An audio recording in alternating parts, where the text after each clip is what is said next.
Hi, it's Amy Harrison from Harrison Amy Copywriting here again in my next video blog, and this time I want to look at repurposing content because it's a really useful thing to do if you are a business owner who's running a blog, or if you're thinking of bringing out an ebook or information product. Because one of the challenges a lot of business owners find, or bloggers find, is coming up with new ideas and to keep coming up with original content. Repurposing content isn't about flogging the same idea again and again. It's about taking the value that you had in your original, say, blog post, article, ebook, and repurposing it, so putting it into a new way that might reach a wider audience, connect with new readers, and help to build up your online profile. So what do I mean specifically? I'm going to keep this short, and I'll give you just a couple of simple examples on how you can repurpose content, how I like to repurpose content.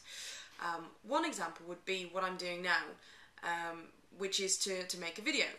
Normally I write articles, and now I'm experimenting with different formats.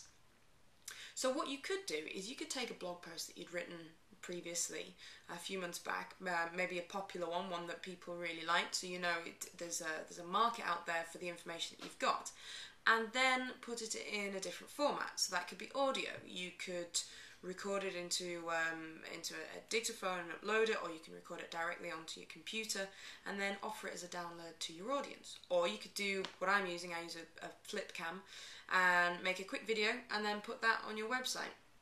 And what this does is it reaches out to more of your audience who might like to digest content in different ways. Some people like to read. I love reading articles. Some people just don't have the time. So if they know that they can get the same information in a 2-3 minute video, or they can download the audio, pop it on their iPod, and listen to it on the go, then you're going to please your audience with that. So that's one way of doing it. The other way is to take an original idea that you had, a previous idea, and then you put it into a different angle or a different situation, or direct it to a particular segment of your audience. For example, let's say you ran a few articles on scrapbooking tips for beginners. You could then go back and you could see how could you use that information to do a series of articles for scrapbooking ideas for beginners at Christmas, scrapbooking ideas for beginners on a budget.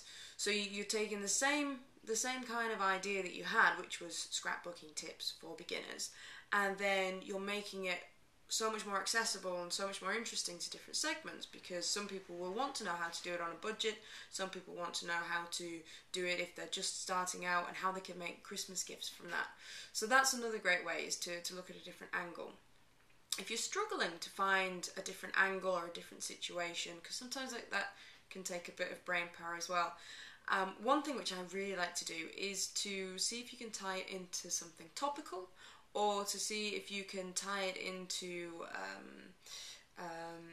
something like a celebrity, or something that, for example, one article which I wrote was all about writing sales copy.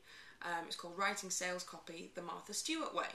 So a lot of people know Martha Stewart, and for a lot of people Martha Stewart that appeals to. And all it was simply talking about how I wrote sales copy, but breaking it down as though it was a recipe.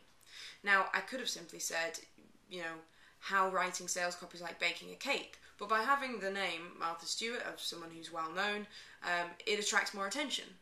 So there's little things that you can do to play around with that. Magazines, magazines are a great source of inspiration for me, and that's my reason for buying them. It's for research and professional purposes. So, grab a Cosmo or some other, popular magazine that you like. See what people are talking about now. See what you're particularly try and relate it to your target market. Obviously, Cosmo is probably not going to be that interesting if your target market doesn't read or even like Cosmo. So have a little think about that. But yeah, this is just a short video to say there are tons of ways that you can go through past content, past ideas that you've had, and rework them and retweak them, because that takes a lot less time than having to sit down and try and do it on a blank page. And the one more thing that I would say before I go is keep a notebook. And I have many notebooks, because you might get an idea when you're wandering out and about for a blog post, something that might tie in with something that you've done day to day, whether you're going shopping or meeting friends for lunch. So keep a notebook handy, and then you can jot it down, and that's a great source of inspiration if you can go back to that when you're struggling for ideas. So yeah, a quick video about repurposing content. I hope you like it. I'll be doing some more videos up and coming soon, but yeah, other than that, I'll be sticking to the articles as well.